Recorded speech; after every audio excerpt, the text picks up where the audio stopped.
Hey everybody, welcome back to Thumb FPV. Today I'm going to do something that a lot of people probably already know how to do, but again, as my channel description states, this is for the beginner to novice person in the hobby. So you're flying around, having a good old time, and everything's going good, but then all of a sudden, out of the blue, you crash into something. You're able to recover from it, or you didn't recover from it, either way, and this happens. Your prop has shredded your charging cord for your battery. Now, a lot of people have seen, like, oh, I gotta get a new battery. Yeah, probably should. For the most part, you should always have more than one.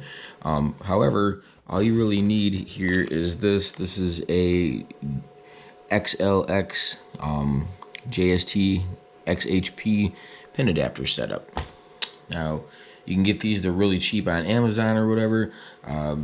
Electronic stores, Radio Shack, Micro Center, wherever. Even some of your hobby stores will have them, depending on what hobby store you're going to. Okay, so the first thing that you're going to want to do, though, to make this work correctly, and I do highly recommend that you do this individually. They will touch, they will short. I don't want you to zap yourself. I don't want you to zap something else or end up completely frying the battery. So these wires right here really don't matter for the most part. If you can get them back in the way that they were, that's fine, if you remember correctly. But odds are you're probably not going to. And what you want to do is you want to find your shortest wire or the shortest connection you have right here. See that little mark right there on the side where the wire has been nicked in the crash. So I'm going to consider that to be my lowest point. I'm literally just going to snip this off right here. Move over to the next one. I would highly recommend that you do these individually and keep them away from the other wires while doing this. You can bridge the circuit and zap the shit out of yourself. So let's not do that today. Now, any much closer than this, honestly, I probably wouldn't even repair it. That's literally got nothing left to it. But there is enough that we can take, we can strip this down, and we can start putting everything back together. So what you're going to do, start on one side, rip off your silicone wire covering there, twist a piece, have your tabs set up here. Also, like I said, I would not do any more than one of these at a time. When you're doing this, once you get done with the first step of what I'm about to show you, please disconnect it from the strip. Bad things can happen. So we're going to take this, and I am just actually going to bend this forward. Drop this down. Actually, I'm going to use it this way. Just going to take it off all the way together. That way I have the opening up where I need it to be. Next thing is, make sure you have, well, you don't have to do it this way. I tend to do it this way because it ensures a good solid connection. You're going to want to get your soldering iron ready. Have that all powered up. Once that's ready to go, we will start the next step.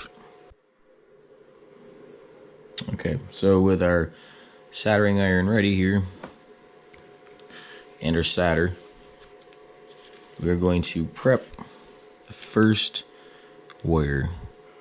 It's going to heat up very easy. This is just light, very light metal that we are doing this on.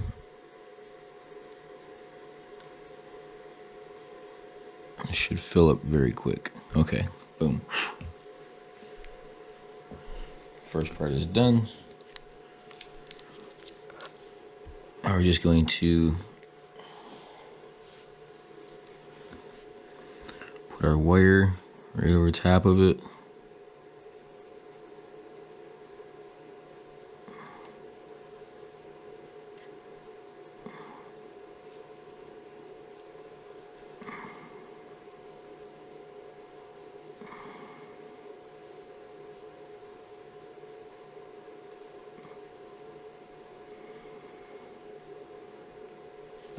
let that solidify.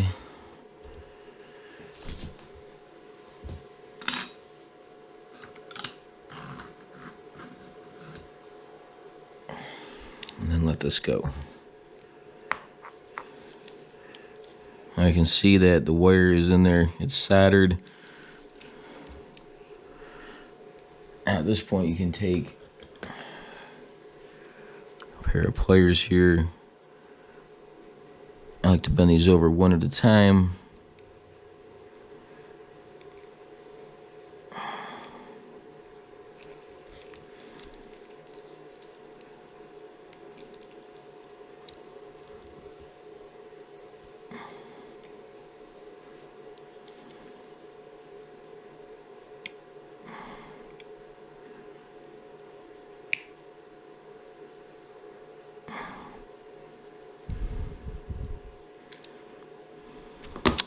Nice and crumpled in there.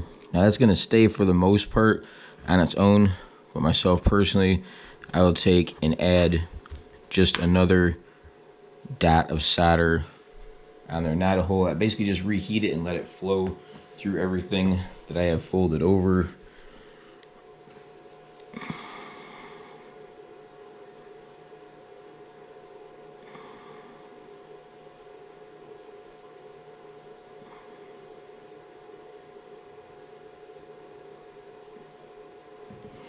Like so.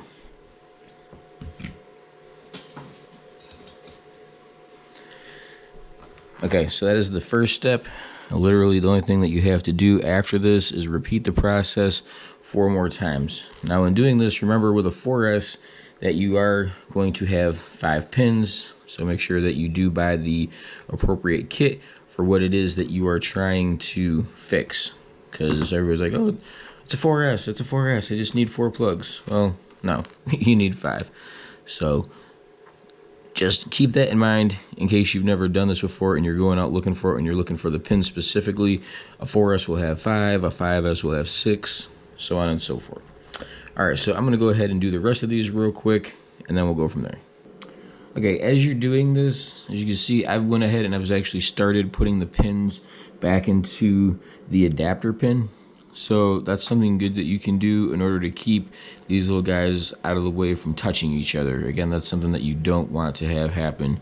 Double check if you have another battery, verify with it how it's set up. Some might be set up differently. They're probably not. But if you see the tabs here on top, you have the ridges on the bottom. Normally they'll start off with the power on the left hand side and then work your way through the grounds over here. So with these little arrows, the 2 arrows on top, red, black, black, black, black. So now here we are all done. JST plug has been replaced and there's no need to throw out the battery. Sometimes this can happen really early, second or third flight of having something, and it sucks to, you know, waste anywhere between $15 to $35 depending on what you choose for a pack. But there it is, just a quick little video on how to replace the tab on your battery if it happens to break. This is Thumb FPV. Thank you for watching. Have a good one. I'll have another video up soon.